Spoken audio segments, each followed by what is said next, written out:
بسم الله الرحمن الرحيم الحمد لله رب العالمين والصلاة والسلام على سيد الأنبياء والمرسلين نبينا محمد وعلى آله وصحبه أجمعين أما بعد. محمد حسن بلوچ صاحب سانگڑ صوبہ سندھ سے پوچھتے ہیں کہ میرا والد میرے دادا سے پہلے انتقال کر گیا ہے اور میرا ایک چاچا ہے. میرا دادا ساری ملکیت میرے چاچا کے نام کر گیا ہے. پوچھنا یہ ہے کہ کیا ہمارا کچھ حق نہیں بنتا؟ شریعت اور قانون کی روح سے رہنمائی فرمائے.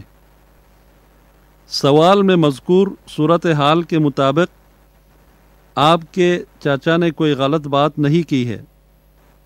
ورثاء میں سے میت کے وارث وہ لوگ ہوتے ہیں جو اس کی موت کے وقت زندہ ہوں. لہٰذا اگر کوئی بیٹا اپنے والد کی زندگی میں ہی فوت ہو گیا ہے تو والد کی وفات کے بعد والد کی وراثت میں اس فوت ہونے والے بیٹے کا کوئی حصہ نہیں ہوگا.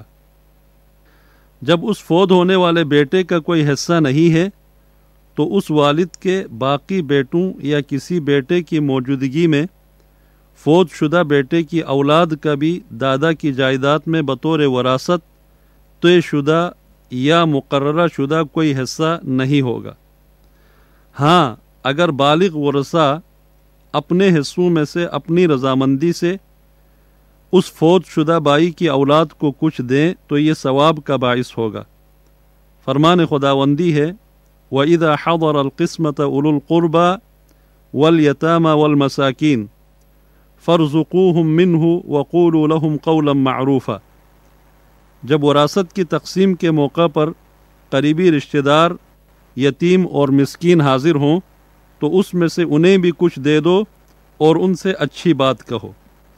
یہاں آپ نے مسئلے میں سوال تفصیل سے نہیں پوچھا ہے کہ آپ کے چچا کے ساتھ اگر آپ کی پھوپھیاں ہے یا اور کون وارث ہے، لیکن چونکہ اصل مقصود یہاں پہ یہ بتانا ہے کہ آپ جو اپنے دادا کا پوتا ہے آپ یہاں پہ کچھ حق کا حقدار بنتے ہیں یا نہیں بنتے.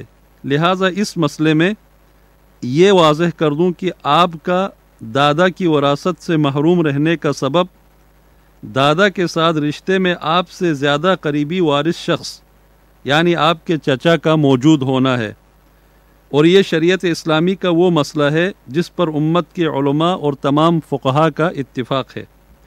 ایسی صورت میں نہ صرف آپ کے والد مرحوم دادا کی وراثت سے محروم ہوئے ہیں بلکہ آپ کے والد کی اگر کوئی ذاتی ملکیت کی چیز ہے تو اس میں سے بھی دادا کو حصہ ملے گا، کیونکہ دادا ابھی زندہ ہے اور آپ کے والد فوت ہو چکے ہیں. اور شریعت کا اصول ہے کہ پہلے فوت ہونے والا بعد میں زندہ رہنے والے کا وارث نہیں ہوتا. یہاں یہ عرض کرنا ضروری سمجھتا ہوں کہ بحیثیت مسلمان ہمارا یہ عقیدہ ہونا چاہیے کہ جو فیصلہ اللہ نے کیا ہے وہ عین حکمت، انصاف اور رحمت پر مبنی ہے، اگرچہ اس کی حکمت ہماری سمجھ میں نہ آئے، کیونکہ اللہ رب العزت نے کوئی قانون یا حکم ایسا نہیں مقرر کیا جس میں ہمارا فائدہ نہ ہو. آپ نے پوچھا ہے کہ کیا اب دادا کی وراثت سے ہمارا کچھ حق نہیں بنتا یا دادا کی وراثت سے حصہ لینا ہمارے لیے حرام ہے؟ تو عرض یہ ہے کہ آپ کا مقرر حصہ یا کوئی طے شدہ حق دادا کی میراث سے نہیں ہے.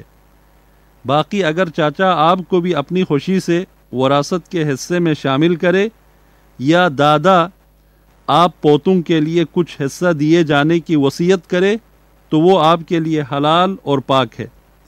بلکہ ایسے موقعوں پر دادا کو یہ اخلاقی ترغیب دی گئی ہے شریعت میں کہ وہ اپنے یتیم پوتوں کو محروم کر کے نہ جائے بلکہ ان کے لیے کچھ نہ کچھ وصیت کر جائے.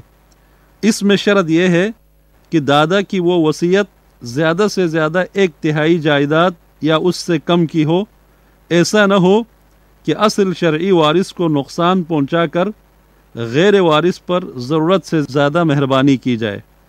ہاں، یہ بات بھی ذہن نشین رہے کہ اسلام نے وراثت کے سلسلے میں رشتہ داروں کی غربت اور ضرورت اور ان کی بیچارگی کو بنیاد نہیں بنایا ہے، جیسا کہ یتیم پوتے کے متعلق اس قسم کا تأثر پیدا کرنے کی کوشش کی جاتی ہے، بلکہ دور حاضر میں اس مسئلے کو بہت اچھالا جاتا ہے، اور مغربی فکر اور سوچ کی الغار سے مرعوب اور شکست خوردہ دماغوں نے اس مسئلے کو ایک جذباتی پس منظر دے کر اسلامی شریعت کو خوب نشانہ بنایا ہے۔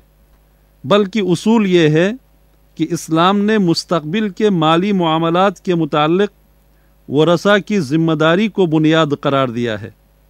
ہاں، البتہ اسلام نے اس کا حل نکالتے ہوئے مرنے والے کو اپنے یتیم پوتے پوتیوں اور دیگر غیر وارث ضرورت مند رشتہ داروں کے حق میں مرنے سے پہلے اپنے طریقہ سے، یعنی چھوڑ کر جانے والی دولت اور جائیداد اور مال سے کچھ نہ کچھ وصیت کرنے کی ترغیب دی ہے۔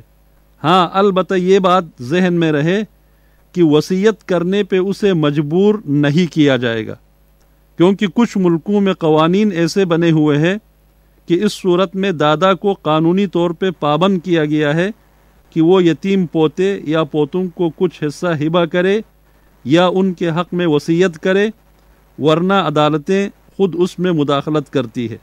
یہ بات یا یہ طریقہ شرعی احکامات کے مخالف اور ان سے متصادم قانون ہے۔